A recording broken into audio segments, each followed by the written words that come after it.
মাধব বালকজির প্রস্তুতি পর্বে একটু জানি। হ্যাঁ, প্রথম যখন আমাদের নাটকটা পড়ে শোনানো হলো তার পরদিন থেকেই বিভাসদা বললেন যে এই নাটকে আমি কোনো রিডিং রিহার্সাল করব না।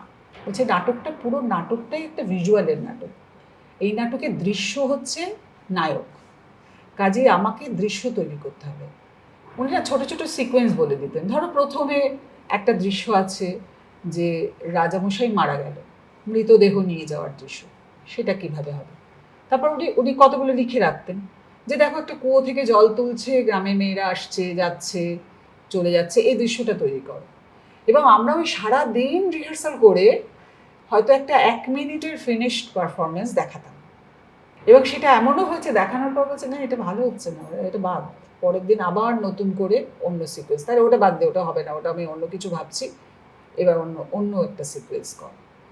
আমরা তখন থিয়েটারের জন্য মাইম শিখছি, গান শিখছি, দীনেন্দ্র চৌধুরীকে দিয়ে গানের সুরগুলো করানো হয়েছিল এবং সেগুলো দেবাশিস দাশগুপ্ত নিয়ে এসেছেন এবং আমাদের রেগুলার প্র্যাকটিস হচ্ছে।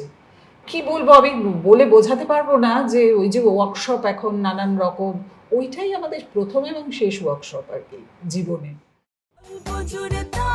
শুরু হলো আবার